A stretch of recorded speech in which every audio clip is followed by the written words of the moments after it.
अस्सलामुअलैकुम। ज्ञान नफ्सात की टीम आपको वर्ल्ड मेंटल हेल्थ डे की मुनासबत से मुनक्कद किए जाने वाले खुसूसी ऑनलाइन सेशन में खुश आमदीद कहती है। उम्मीद है आप सब ईमान और सेहत की बेहतरीन हालत में होंगे। जैसा कि आप सब जानते हैं, पूरी दुनिया में ज़हनी अमराज की शरह बढ़ती जा रही है। एक मुहतात अंदाजे के मुताबिक पाकिस्तान में करीबन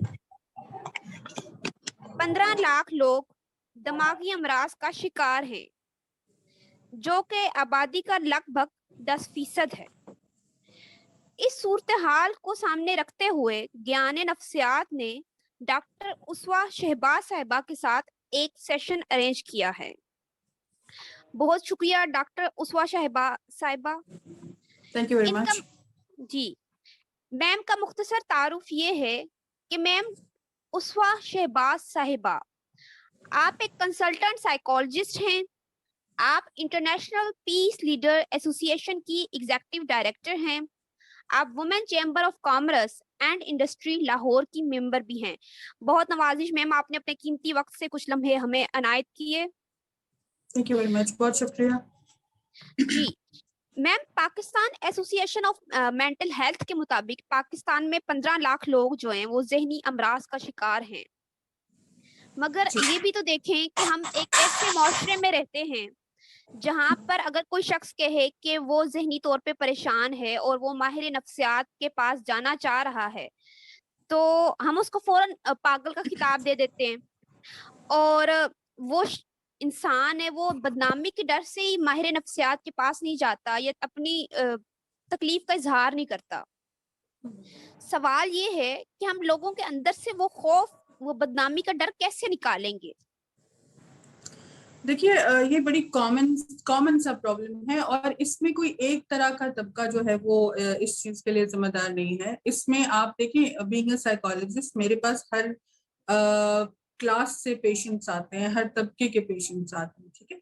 जब आप अवेयरनेस नहीं देंगे, जैसे हम किसी भी हेल्थ इश्यूज के लिए अवेयरनेस देते हैं, जैसे हम एड्स के लिए, ट्यूबरक्लोसिस के लिए, कैंसर के लिए अवेयरनेस देते हैं, कैंपेन्स करते हैं, इसी तरह से हमें अवेयरनेस की जरूरत होती है फॉर साइकोलॉजिकल डिसऑर्डर्स या किसी भी तरह की साइकेट्रिक इश्यूज अगर किसी के साथ हो जाते हैं।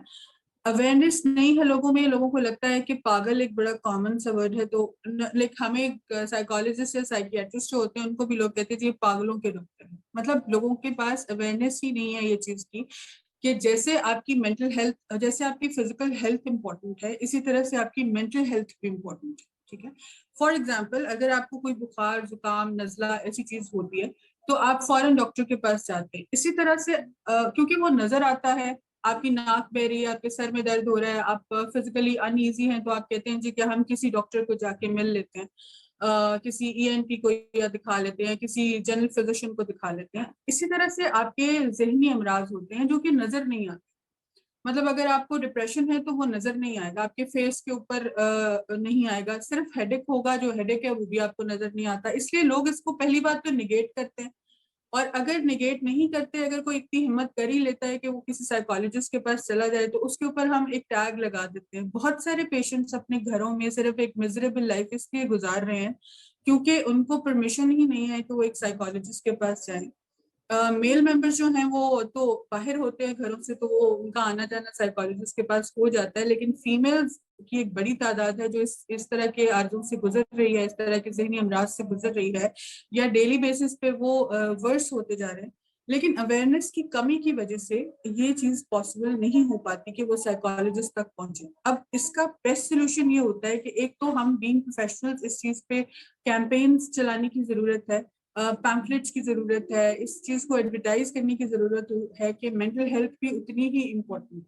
क्योंकि ये जरूरी नहीं है कि हम लोगों को डिसऑर्डर्स के बारे में, चीजों के बारे में बताएं, लेकिन ये बताना जरूरी है कि आपकी मेंटल हेल्थ अगर मैटर करते हैं आप इस चीज को, आप पहली बात तो ये कि मेंटल हेल्थ है क्या, इस चीज पे बात करने की जरूरत है। लोगों को ये पता ही नहीं है कि मेंटल हेल्थ है क्या, मेंटल इश्यूज क्या है।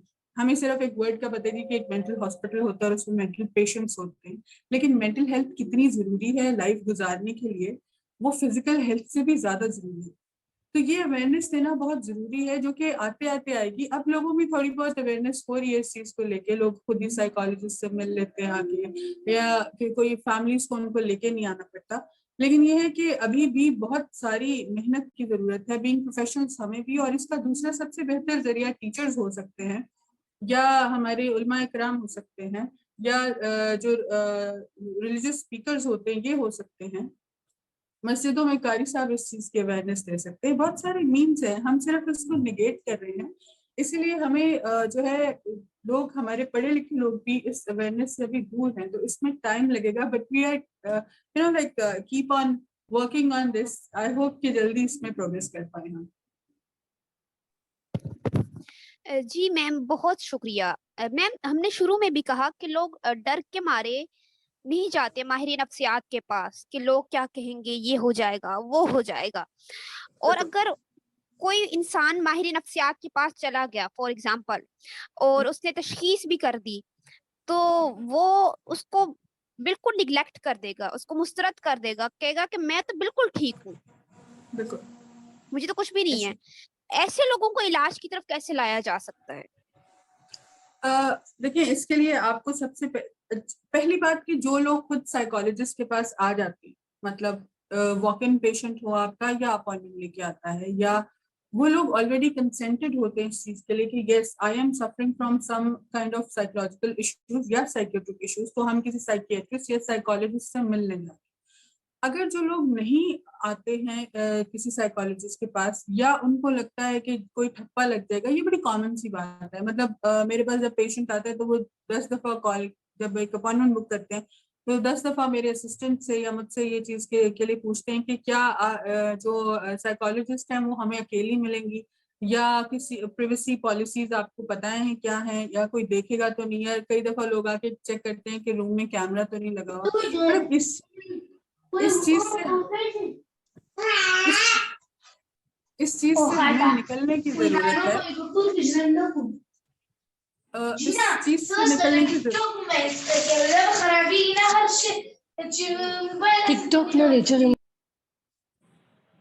इस चीज से हमें निकलने की जरूरत है कि, और समझने की जरूरत है कि अगर आप साइकोलॉजिस्ट के पास जाएंगे तो वो आपकी वेल बीइंग के लिए ही काम करते हैं। वो उससे कोई ठप्पा नहीं लगता, कोई चीज नहीं होती। अवेयर थोड़ा सा हमें इस चीज के लिए बोल्ड होना पड़ेगा कि yes I need a psychologist. तो आप अपनी फैमिली में ये बता सकें कि मैं एक साइकोलॉजिस्ट के पास जा रहा हूँ। इसके लिए थोड़ी मेहनत की जरूरत है, क्योंकि हर उस इंसान को करनी है जो किसी साइकोलॉजिकल स्ट्रेस से गुजर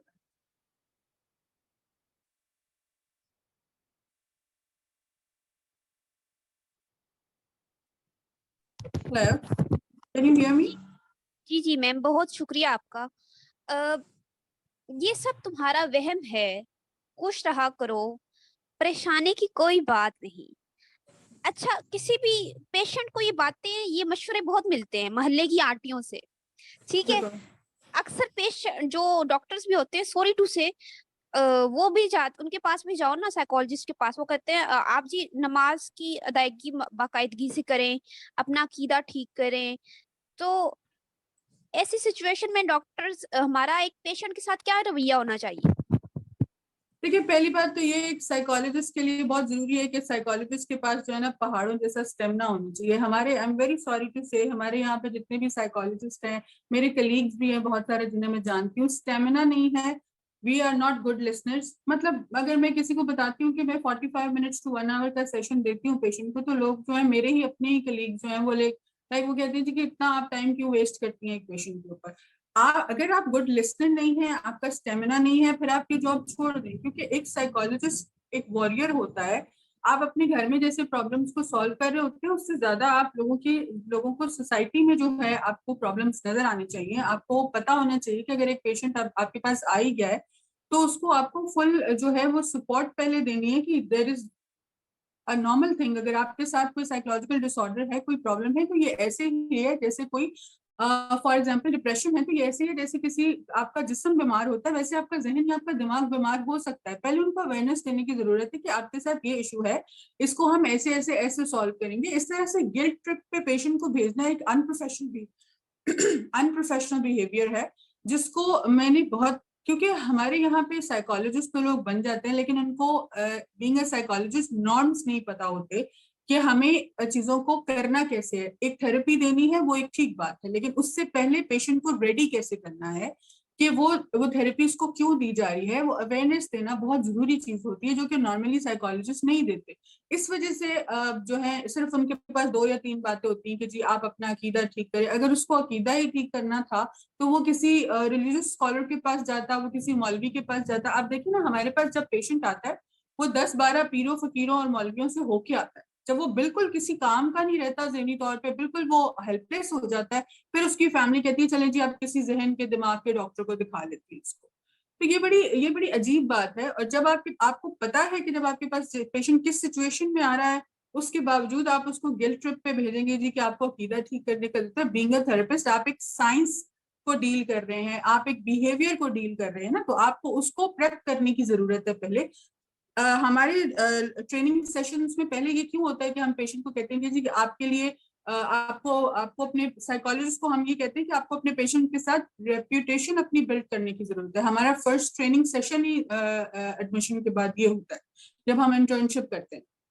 तो अगर हम उसको ही नहीं फुलफिल करेंगे तो फिर हम पेशेंट कैसे जो है उसको रेडी कर सकते हैं किसी भी थेरेपी के लिए। इस वजह से बहुत अच्छे अच्छे साइकोलॉजिस्ट जो बहुत अच्छे अच्छे पेशेंट्स जो होते हैं वो साइकोलॉजिस्ट के पास जाके बिल्कुल मायूस होकर वापस आते हैं कि जी वो तो उन्होंने तो मुझे ये बता दिया। जी मैम, बहुत दुरुस्त फरमाया आपने। हम देखते हैं कि जो जहनी अमराज का इलाज है वो काउंसलिंग से माहिर नफ्सियात के पास होता है, जी बिल्कुल। लेकिन एक जो साइकेट्रिस्ट है उसका भी एक अहम रोल है। मगर ये जो साइकेट्रिस्ट है वो भी खुद को माहिर नफ्सियात समझने लग जाते हैं और कहते हैं कि तुम साइकोलॉजिस्ट के पास ना जाओ, ऐसा है वैसा है। तो दोनों में एक तसलसल नहीं पाया जाता, दोनों में इख्तलाफ पाया जाता है साइकोलॉजिस्ट और साइकेट्रिस्ट में। मैम मेरा ये सवाल ये है आपसे बेसिकली कि क्या साइकेट्रिस्ट और साइकोलॉजिस्ट दोनों इलाज जरूरी हैं या हम एक से भी गुजारा कर सकते हैं? देखिए कई दफा ये इस पे डिपेंड करता है कि आपके पास पेशेंट क्या चीज के साथ आया। ठीक है, अगर तो वो ऐसे डिसऑर्डर के साथ आया है, कोई क्रॉनिक या कोई न्यूरोटिक डिसऑर्डर के साथ आया है, या ऐसी कोई चीज के साथ आया है जिसमें मेडिसिनल हेल्प लेना बहुत जरूरी है या ड्रग थेरेपी की जरूरत है, ऑफ कोर्स आपको साइकियाट्रिस्ट की जरूरत है। वो ये एक यूनिवर्सल ट्रूथ है कि साइकोलॉजिस्ट और साइकियाट्रिस्ट का एक पेयर होता है जो एक पेशेंट को की वेलबींग के लिए दोनों मिलकर काम करते हैं। लेकिन कई दफा आपके छोटे छोटे मसाइल होते हैं जिसमें आपको एक सिर्फ साइकोलॉजिस्ट से एक मशावरत की या एक कंसल्टेंसी की जरूरत होती है, जिसमें आपको मेडिसिनल हेल्प की जरूरत नहीं होती। अब देखिए, एक अगर मैं बीइंग अ साइकोलॉजिस्ट मैं अगर ये कहूँ कि मैं आपको ड्रग थेरेपी देना शुरू कर दूं या मैं आपको मेडिसिन लिख के देना शुरू कर दूं, दैट वुड बी अनप्रोफेशनल। लेकिन और ऐसे ही अगर एक साइकियाट्रिस्ट जो कह रहे हैं जी कि मैं आपको मेडिसिन तो लिख के दूंगा, साथ में मैं आपको थेरेपी भी दूंगा, आप साइकोलॉजिस्ट के पास न जाएं, इसका मतलब है कि वो तो सिर्फ अर्निंग पर्पस पे जो है आपको गुमराही कर रहे हैं। इसका तो सिर्फ इतना सा मतलब है, मतलब आपकी जो जॉब का पार्ट नहीं है, आप उसको कैसे उस पेशेंट को उस चीज के लिए सर्व कर सकते हैं। हाँ, थोड़ी बहुत अवेयरनेस देना कि आपको ये डिसऑर्डर है, बट इसकी काउंसलिंग के लिए आपको एक साइकोलॉजिस्ट की जरूरत है, that would be a good idea. पर अगर आपको साइकियाट्रिस्ट या साइकोलॉजिस्ट सिर्फ ये कह रहे हैं कि आप ड्रग थेरेपी पे ना जाएं, आप सिर्फ मेरे पास रहें, तो वो तो अर्निंग करने के लिए बैठे हुए, तो वेलबींग के लिए नहीं बैठे। अनफॉर्चुनेटली हमारे यहाँ ऐसे बहुत सारे लोग हैं, बहुत सारे प्रोफेशनल्स हैं जो सिर्फ जो है अर्निंग पर्पज के लिए बैठे हुए हैं। लेकिन बहुत कम है जो वेलबींग, जिनको पता है कि बीइंग अ साइकोलॉजिस्ट जो है मैं मेडिसिन प्रिस्क्राइब नहीं कर सकता हूँ। हाँ, बहुत अगर पेशेंट को प्लेसेबोस की जरूरत है या ऐसी कोई, तो एक आध कोई एंटी एंजाइटी हम रेफर कर सकते हैं, otherwise we are not authorised.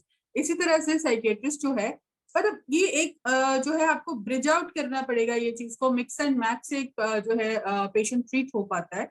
अगर आप अपना अपना सोचेंगे तो फिर आप एक पेशेंट के साथ जो उसकी लाइफ के साथ आप खेल रहे हैं, वो ऑलरेडी एक प्रॉब्लम में है तो आपके पास आया है ना। जी मैम, बहुत शुक्रिया। एक अनाउंसमेंट करते चले फ्रेंड्स, जुड़े रहिए क्योंकि जुड़े रहना ही जिंदगी है। सेशन के एंड तक हमारे साथ रहिए, हम आपको ई सर्टिफिकेट्स का प्रोसेस भी बताएंगे। मैम, खुशहाल इंसान के लिए अपनी जिंदगी में कौन सी ऐसी चीजें हैं जिनको वो दुरुस्त रखे तो वो अपनी मेंटल हेल्थ को बेहतर बना सकता है?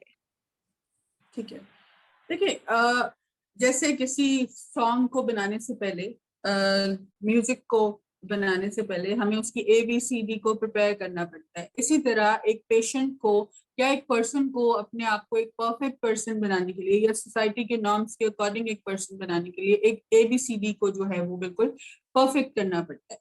इसमें बहुत सारी चीजें मैटर करती हैं। आपके मूड्स होते हैं, आप रिसीव कैसे करते हैं, आप इमोशनल कितना होते हैं, आपको मूड स्विंग्स तो नहीं होते, बहुत सारी ऐसी चीजें हैं। अब ये अगर चीजें आपके साथ हो रही हैं, इसका मतलब है कि आप किसी प्रोफेशनल को जो है वो जाके उसके साथ डिस्कस कर सकते हैं। बट अगर आपके साथ ये चीजें नहीं हो रही हैं, या आपको ये पता है कि आपको, sorry I am disconnected from you, okay, so आपको एक अगर रिदम खराब लग रहा है, इट मीन्स कि आपको एक प्रोफेशनल की हेल्प की जरूरत है। अब उसमें लोग ये कह देते हैं कि मैं तो बिल्कुल ठीक हूँ, मुझे हेल्प की जरूरत नहीं है, या मैं अपना साइकोलॉजिस्ट खुद हूँ, या इस तरह की चीजें। वेल बीइंग क्या है, पहली बात हमें ये समझने की जरूरत है कि एक नॉर्मल पर्सन क्या है। फॉर एग्जाम्पल, अगर मैं आपसे क्वेश्चन करूँ कि आपके अकॉर्डिंग एक नॉर्मल पर्सन क्या है, तो आप मुझे क्या आंसर देंगे?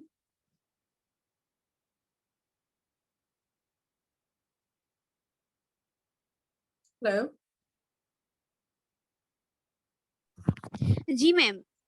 मैम नॉर्मल पर्सन यही है जो तमाम तरह के जो अपने इमोशंस है उनको मैनेज करना जानता हो, जिसके ऊपर जो है डिप्रेशन प्रेशर जो है वो हावी ना हो, क्योंकि इमोशनल मैनेजमेंट ही अहम होती है एक नॉर्मल पर्सन के लिए। तो इसी तरह से अगर आपको, फॉर एग्जाम्पल, अगर आपको एक नॉर्मल पर्सन बनना है तो उसके एक इंग्रेडिएंट्स होते हैं ना। अगर आप में वो नहीं है, it means you need help, और अगर आप में वो चीजें हैं तो it means you don't need any help, आप एक परफेक्ट पर्सन है। ठीक है। सो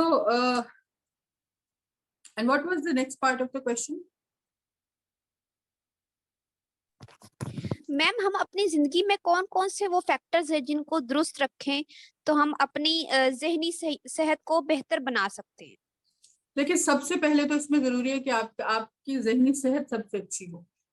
आप जैसे अपनी जिस्मानी सेहत के लिए बहुत सारा वर्कआउट करते हैं, आप कहते हैं कि मैं हेल्दी डाइट खाऊं, या मैं जो है वो रनिंग करूं, या मैं जिम जाऊं तो मेरी बॉडी फिट रहेगी। इसी तरह से आपको अपने जहन को फिट रखने की जरूरत होती है। जहन को फिट रखने का मतलब ये है कि आपको ये पता हो कि आपको किन चीजों की फिक्र करनी है, किन चीजों की फिक्र नहीं करनी, नेगेटिव कितना होना है, कितना नेगेटिव नहीं होना। हम ओवर थिंकिंग, हमारे पास पेशेंट ही जो आते हैं ना, सबसे पहले आके कहते हैं कि मैं सो तो जाता हूँ लेकिन मेरा सर जो है, दिमाग जो है वो चलता रहता है। इट मीन्स कि हर दूसरा बंदा जो है वो नेगेटिव है। 90% नेगेटिव नेगेटिव थॉट्स उनके जहन में होती हैं। तो हमें ये सोचने की जरूरत है कि जैसे हम सिंपल, एक आपको मैं डोमेस्टिक सी एक एग्जांपल दे देती हूँ। जैसे हमें ये पता होता है कि मुझे चाय में चीनी कितनी पसंद है, या इससे ज्यादा मेरे लिए हैजर्ड्स होंगे अगर मैं शुगर लूंगा या लूंगी। इसी तरह से आपको ये पता होना चाहिए कि मुझे कितना स्ट्रेस लेना है तो ही मैं एक हेल्दी लाइफ गुजार सकता हूँ। और जो स्ट्रेस अननेसेसरी है, हम आजकल उसको भी जो है उसका बोझ भी उठा के फिर होते हैं।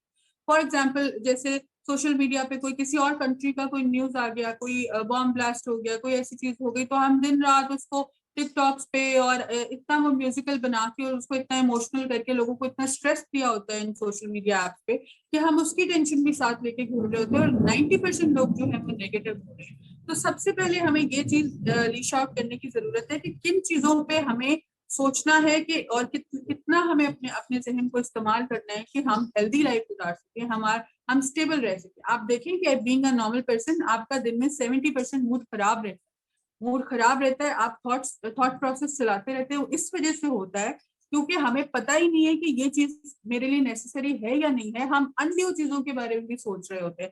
इसको कंट्रोल करेंगे तो आपकी मेंटल हेल्थ अच्छी रहेगी।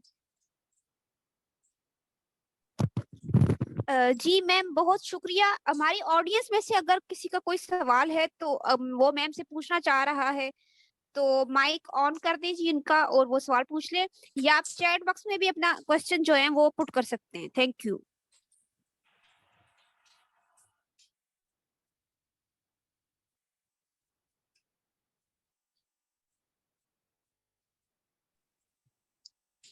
अस्सलाम वालेकुम मैम। जी वालेकुम अस्सलाम। मेरा क्वेश्चन साइकोलॉजी के करियर से रिलेटेड है। मैं BS साइकोलॉजी करती हूँ, तो आपके according clinical psychology after BS psychology कौन सा सब्जेक्ट जो है वो ऑप्ट करना चाहिए? देखिए, जब आप क्लिनिकल साइकोलॉजी कर रही हैं मीन्स कि आपको हर तरह की जो है वो फैसिलिटीज वहाँ पे जो है वो मिलेंगी, लेकिन बीइंग अ साइकोलॉजिस्ट हमें थोड़ा सा हार्ड वर्क करना पड़ता है। जिस भी एरिया में आप रह रहे हैं, जिस भी सिटी में आप रह रहे हैं, वहाँ पे देखिए कि आपको सबसे ज्यादा वर्कआउट किस चीज में हो रहा है। बीइंग अ साइकोलॉजी, क्या आप प्रैक्टिस करना चाहती हैं विद सम एनजीओ और सम हॉस्पिटल और समथिंग, या आप एक काउंसलर बनना चाहती हैं इन अ स्कूल और इन सम काइंड ऑफ बैंक और इंडस्ट्री और समथिंग लाइक दैट? तो पहले आपको इंटरेस्ट किस चीज में है उसको आप फोकस करेंगे। Okay, thank you ma'am so much. You welcome.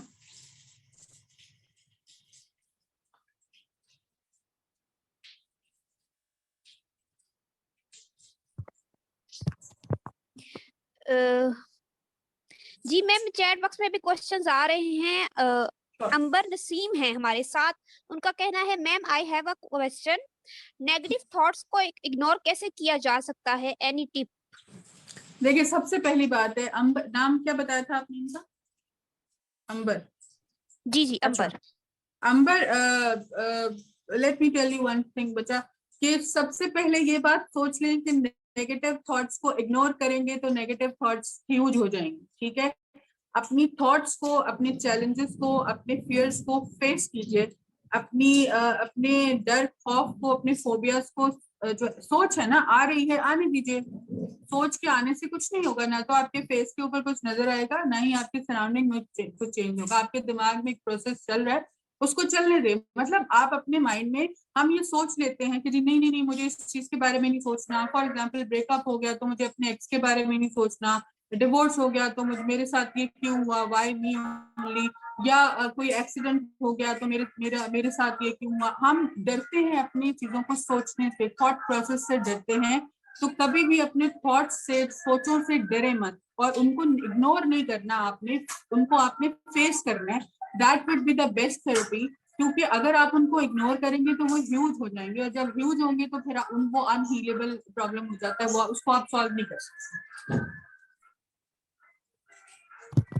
जी मैम, अक्सा चंदा का क्वेश्चन आया है कि साइकोलॉजिस्ट कैसे जनरल पॉपुलेशन को जो है वो एजुकेट करे कि वो अपनी ओवर थिंकिंग और इमोशनल इंस्टेबिलिटी को अपनी मेंटल पावर यानी कि माइंड पावर की मदद से ठीक कर सके। देखिए, जैसे अक्सा मैंने पहले बताया, जी जी। अक्सर सबसे पहली बात ये कि मैंने आपको पहले ये बताया कि अवेयरनेस देने की जरूरत है। आप अगर साइकोलॉजिस्ट बन रही हैं या आप साइकोलॉजी की स्टूडेंट हैं, तो आपको सबसे पहले अपनी सराउंडिंग को मेंटेन करने की जरूरत है।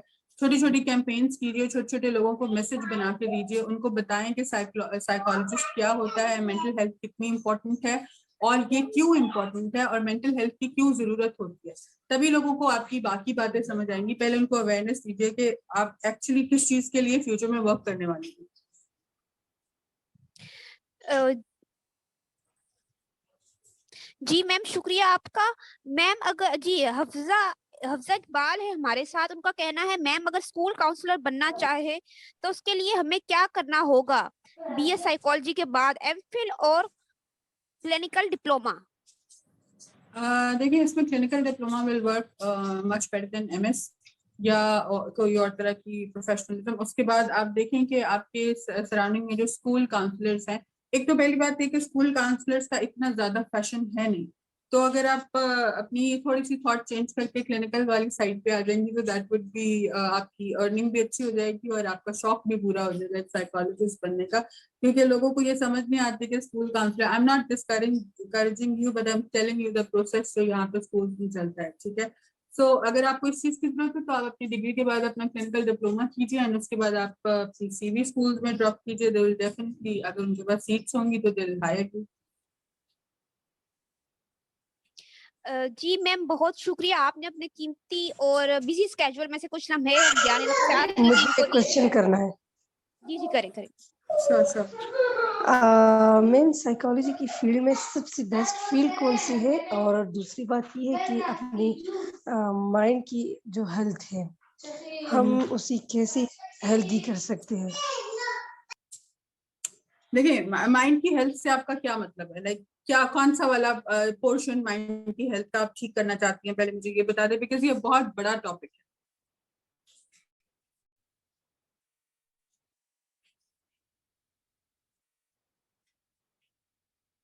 Hello.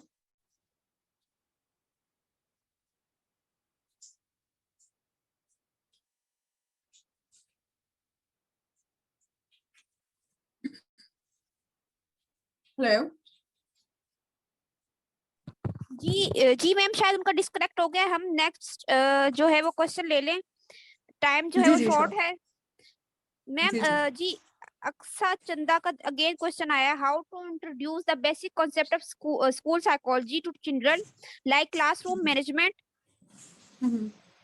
जी ओके, क्लासरूम मैनेजमेंट से पहले आप बच्चों को ये सिखाएंगे कि क्लासरूम होता क्या है, क्लासरूम होता क्या है, उसके रूल्स क्या होते हैं, उसमें आप क्या कर, फर्स्टली आप स्कूल क्या करने आते हैं और स्कूल कितना इम्पोर्टेंट है, ये चीजें समझाना बहुत जरूरी है। क्लासरूम मैनर से होते हैं ना, वो उसके बाद आते हैं। फर्स्टली आपको बच्चों को, जैसे हमें मेंटल हेल्थ समझाने की जरूरत है, वैसे ही बीइंग अ स्कूल काउंसलर आपको ये समझाने की जरूरत है कि व्हाई इज स्कूल इम्पोर्टेंट। ठीक है, सबसे पहले ये समझाएं, उसके बाद आप जो है वो क्लासरूम मैनर्स की तरफ आएंगे। क्लासरूम मैनर्स बच्चों को, जब तक वो स्कूल आने की इम्पोर्टेंस समझते हैं, उनको क्लासरूम मैनर्स वैसे ही समझ आ जाते हैं। ये अगर इस चीज की इम्पोर्टेंस ये है तो हमें क्लास में बिहेव कैसे करना है, आधी बात बच्चों को वहीं पर समझ आ जाती है। तो अगर आप एक स्कूल काउंसलर बनना चाहती हैं तो आपको पहले ये लर्न कराना है बच्चों को, या समझाना है, या इस चीज की अवेयरनेस देनी है कि स्कूल क्यों इम्पोर्टेंट है, एजुकेशन क्यों इम्पोर्टेंट है। जी मैम, बहुत शुक्रिया, आपने अपने कीमती वक्त में से कुछ लम्हे हमें यानी कि ज्ञान नफ्सियात की टीम को दिए। हम सब आपके बहुत ज्यादा शुक्रगुजार हैं। और ऑडियंस, इस सेशन का जो लिंक है वो मैम की यूट्यूब चैनल पर अपलोड कर दिया जाएगा। आपको लिंक जो है वो ग्रुप में मिल जाएगा इस वीडियो का। इस वक्त अदील सर जो डायरेक्टर हैं ज्ञान नफ्सियात के, वो आपका शुक्रिया अदा करना चाह रहे हैं। Over to Adeel sir. जी सर। अस्सलाम वालेकुम। उम्मीद है आप जी, सब खैरियत से होंगे। मैम मुस्वा, सबसे पहले तो आपका बहुत ज़्यादा शुक्रिया। आपने इतने अच्छे अंदाज में जो भी सवालात थे हमारे ज़हन में, आपने उनके जवाब दिए और बहुत कुछ सीखने को मिला आपसे हमें। शायद ये थोड़ी सी मिस्टेक मेरे से हो गई कि पहले बता दिया मैंने कि रिकॉर्डिंग उनको अवेलेबल हो जाएगी, तो पार्टिसिपेंट्स पूरे नहीं हुए। खैर, आपका बहुत बहुत शुक्रिया, आपने अपने कीमती वक्त में से टाइम निकाला हमारे लिए। और इसके अलावा मैम, मैं ये चाहूँगा कि एंड में जो अपकमिंग साइकोलॉजिस्ट हैं वो बहुत ज़्यादा डिमोटिवेट हो जाते हैं कि हमारा जो इस फील्ड में कोई डेवलपमेंट नहीं हो रही, कोई जॉब्स नहीं है इस हवाले से। तो मैं चाहूँगा कि जाते जाते आप उसके बारे में कुछ अल्फाज कहती जाएं, और मैं पूरी ज्ञान नफ्सियात की टीम की जानिब से जितने भी हमारे स्टूडेंट्स हैं, जिन लोगों ने अटेंड किया, आपका बहुत बहुत शुक्रिया अदा करता हूँ। Thank you very much Adeel, आपने मुझे इनवाइट किया और it was a good session with ज्ञान नफ्सियात। सेकेंडली ये कि अगर जो लोग मुझे सुन रहे हैं, मैं अपने जूनियर्स को हमेशा बच्चे बुलाती हूँ, तो इसके लिए ऑफेंस नहीं होना आपने, ठीक है। पहली बात ये कि जो लोग साइकोलॉजी पढ़ रहे हैं या फ्यूचर साइकोलॉजिस्ट हैं, ये बात जहन में रखें कि एक साइकोलॉजिस्ट कभी सरेंडर नहीं करता, ठीक है। एक फौजी कभी सरेंडर नहीं करता, इसी तरह एक साइकोलॉजिस्ट कभी सरेंडर नहीं करता, क्योंकि अगर साइकोलॉजिस्ट ने सरेंडर कर दिया, इसका मतलब है कि फिर तो जो है ना कोई जरूरत ही नहीं है, कि फिर तो सब लोगों को जो है ना मेंटल हॉस्पिटल में एडमिट हो जाना चाहिए, ठीक है। तो पहली बात ये कि आप सरेंडर मत करें। अपनी आपको छोटे छोटे जो है ना, वो जैसे नेस्ट बनाती है एक बर्ड, छोटे छोटे तिनके ढूंढ के, साइकोलॉजिस्ट को वैसे वर्क करना पड़ता है। मैं आपको अपनी थोड़ी सी हिस्ट्री बता देती हूँ। जब मैंने जो है 2010 में जो है वो अपनी MSc कंप्लीट की थी, उसके बाद मैं फाउंटेन हाउस लाहौर गई थी इंटर्नशिप करने के लिए। इंटर्नशिप मैंने 9 मंथ्स का किया था। वो फिनिश करने के बाद जब मैंने कहा कि I want to do a job in Fountain House, उन्होंने मुझे कहा कि हमारे पास जॉब नहीं है। तो मैंने 3 इयर्स वहां पे वॉलंटियर किया था। I serve them 3 years without a penny, ठीक है, because I am a psychologist by choice. मुझे किसी ने धक्का मार के साइकोलॉजी में नहीं भेजा। मेरी फैमिली में सब डॉक्टर्स हैं, कोई आई का है, कोई स्किन का है, कोई, मेरे अपने हस्बैंड इज अ डर्मेटोलॉजिस्ट, ठीक है। तो ये बात जहन में रखें कि अगर आप साइकोलॉजिस्ट हैं, प्लीज सरेंडर मत कीजिए। Finish your degree, finish your practice और इंटर्नशिप्स, एंड उसके बाद जहां जहां आपको जगह मिलती है, अगर शुरू में अर्निंग नहीं भी हो रही, कोई प्रॉब्लम नहीं है।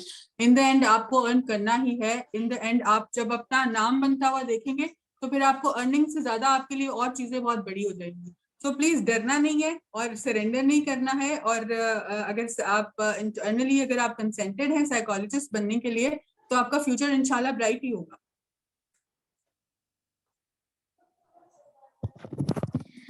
जी मैम, बहुत नवाजिश अगेन। अदील सर का बहुत शुक्रिया। फ्रेंड्स, ये था हमारा आज का सेशन। मैम जो अस्वाक साहिबा के साथ, उम्मीद है आपको पसंद आया होगा। चाहतों का ये सफर कभी रुकने ना पाए। और मैं एक मैसेज जी जी एक मैसेज एंड में देना चाहूंगी कि जो भी लोग मेरे यूट्यूब चैनल अभी मुझे जो देख रहे हैं यूट्यूब चैनल पे, जब ये लिंक को ओपन करें तो मैं चाहती हूँ कि वहां पे कमेंट्स करें कि उनको ये सेशन कैसा लगा और मजीद वो क्या सुनना चाहते हैं। तो definitely I will make videos for them.